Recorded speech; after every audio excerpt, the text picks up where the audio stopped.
So I decided to love it instead. It was an active choice.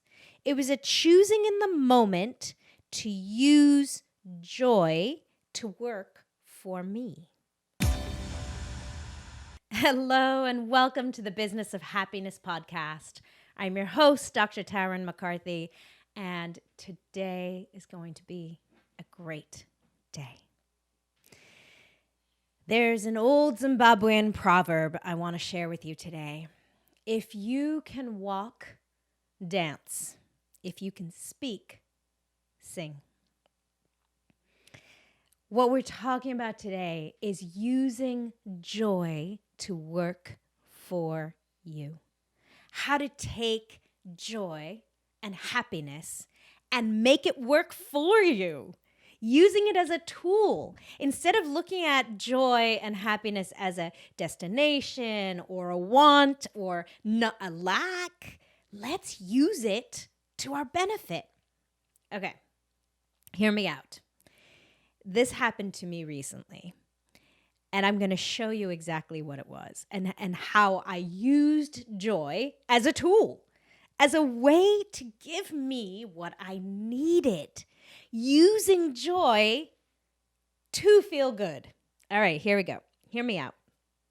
Okay, so a couple weeks ago, my daughter decided she wanted to redo her room. She's 10 going on 23. And she has this gorgeous, beautiful room that we created for her. And she's decided, she feels older. She's going into 5th grade now next year. We're at the end of 4th grade.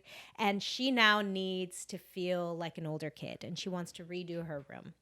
And we started looking online, Pinteresting, looking at catalogs. The indecision is overwhelming. The amount of time that it's taking to do this, for me, is overwhelming. I like nothing less than redecorating. For me, it's just such a waste of time. And, for Nuala, she is being resistant and changing her mind and being hesitant. And of course she is. Why? Because she is her mother's daughter. And just as much as I hate interior decorating, so does she. I just want to pause here and give a shout out to all my listeners who love interior decorating. Oh, I honor you. I honor you. Please know what a superpower that is.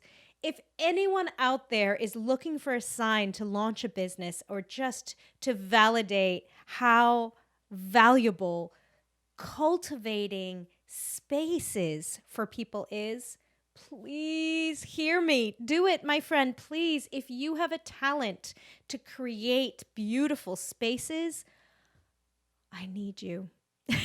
We so need you, because as much as I hate interior decorating, I love a good space. I'm one of those people that knows, when there's craziness or madness around me, or a messy space or an ugly space, I can't work well. I need beauty in my life to have a beautiful space to be creative in, to feel good about myself in. The space we're in matters so much. And I've noticed it in my children and at work. When you walk into a beautiful dental office, you feel good about yourself, as opposed to an old, dilapidated, dirty one, or one where plants are dying. You just don't feel so good in it. Healing doesn't happen in ugly spaces. Healing happens in beautiful spaces. Think about when you go to the spa, how great you feel about yourself, how you can really take care of yourself if the space around you is beautiful. So I understand the value of beautiful spaces. They are powerful, absolutely powerful. Now, back to my daughter's room. Here I am, tasked with recreating the space for her. It means a lot to me. You can tell how much beautiful spaces mean to me. My daughter means a lot to me. So, of course, I want to give her this space. But it's beginning to feel like a chore, like a task I don't want to do. And I started listening to my language and I was, oh, Killian, this is just such a waste of my time. I just have to push through. I'm going to consolidate it all into one day. I'm just going to go and make it happen. I'm just going to push through this day and just get it done with. I just am at this point now over it. I want to just make it happen. And then Killian said to me, well, have fun out there. And I said right back at him, I hate this, Killian. It's not fun for me. You know it's not fun for me. Snap, snap, snap. That was what caught my attention. When I snapped at Killian, I had the awareness kick in. I'm getting really good at awareness recently. The more you practice it, my friend, the faster you get at being aware in the moment of your thoughts and of your words and of, the beliefs behind them. I thought, oh my gosh, what am I doing? And in that moment of awareness, I decided to choose joy. Now, if you haven't done this before, the way I used to do is reach for gratitude. So gratitude would have looked like, I'm so grateful that I have money to spend on my daughter's room. I'm so grateful that I have this day to spend on my daughter's room. I'm so grateful that I have a daughter I care about and that she cares about her space. I'm so grateful that I care about her feelings. See how suddenly reaching for gratitude makes you feel better.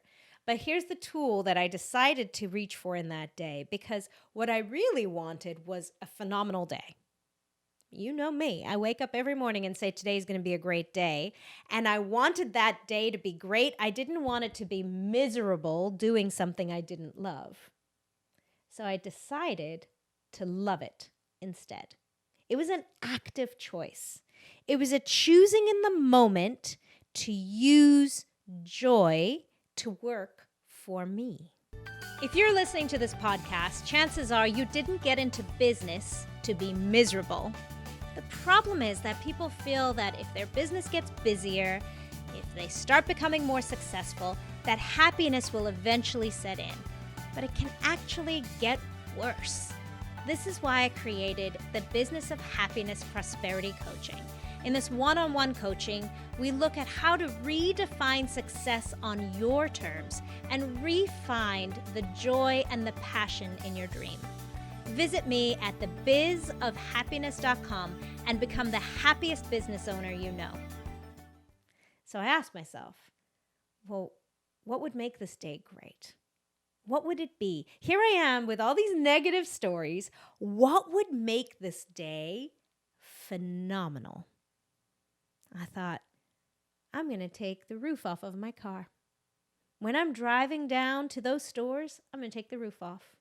I'm going to turn the volume of my Empowered Woman playlist that I have on my Apple Music account. I have a playlist that just makes me feel so good. And I thought, I'm going to choose that playlist. I'm going to crank up the volume, and I'm going to sing my lungs out and enjoy the ride to the store. And then when I get to the store, I'm going to do what that Zimbabwean proverb said. I'm going to dance into the store. Like, I don't care what anyone thinks. I'm going to dance. And I'm going to actually take my headphones and I'm going to listen to music the entire time I'm in the store. And I'm only going to pick out things that look beautiful and call to me. I'm going to actually play a game today where I'm just going to, instead of trying to force myself to understand design and be perfect at it, I'm just going to pick out things that sing to me and make me feel good. I'm going to do a little bit of, you know how that Marie Kondo for a while was such a kick and she said, only keep things that bring you joy? I thought, I'm only going to buy things that bring me joy. I chose in the moment to make joy work for me. And it reminded me when I started creating that business plan for my orthodontic practice that I just love. That is one of my deepest passions. And I remember now that I did the same thing. I asked joy to work for me. I thought, what would make me feel fabulous every day going to work? And I realized, oh yeah, I need a beautiful space. And I started just loving on the space. And actually, for my office, I hired a personal interior decorator. And I said, listen, this is the vibe I'm looking for. I need your excellence. I want to walk into the space every day and feel phenomenal because I want that for myself. But I also want that for my patients and for my team. And I want my team to feel great about themselves. And I want to feel good about myself every day. So that means a long enough lunch hour that I can actually take some time to recoup and regenerate and get back so that I can feel phenomenal for my afternoon patients. That matters to me. I want enough time to zip down to Town Landing, to the ocean, and put my feet in the water if I want to, just so that I can come back refreshed. I want to be able to take enough time to go for a run during lunch so I can come back refreshed. So I incorporated in my day time for me. That brought me joy. I asked joy to work for me. So I gift you this tool. Where in your life can joy work for you? What feels hard? What feels like you have to force it? What have you told yourself in the past? I just have to push through. In order to make this happen, I just got to sit down, buckle down, push through, make it happen.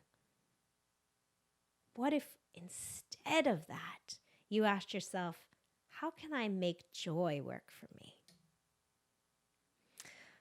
I love this conversation. I love this idea. I'd love to hear from you. What works for you when there's something that you don't like to do, but you know it needs to be done, when you know there's purpose to it, right? I'm not telling you to force yourself to do something that someone else expects from you, but when you really know you want to get something done, something like taxes. None of us want to do taxes. There's nothing fun about taxes. I don't wake up in the morning and say, I want to do all my financial data preparation for my tax attorney. No, but how can I make joy work for me in that moment? How can I create a space that makes me feel fabulous? Another big help for me in that regard is journaling. I start journaling about why I'm doing it and what feels good about it. With taxes and paperwork with finances, I can get into a really good place really fast when I start riffing on all the things I love about the time I'm taking to do it. The honor I feel that I get to manage this money, the honor that I get to take care of my business. This feels empowering. I put on a candle. I light a candle. I turn on some great music. I put something on. I wear something that I love. One of the things I have, I don't know if you've seen on the YouTube videos, but you'll often see me wearing this ring. This ring means so much to me. And when I put it on, I feel empowered. I've connected to this ring a sense of empowerment, a sense of purpose, a sense of passion for what I do. I wear it every day I podcast. I wear it every day I coach my coaching clients.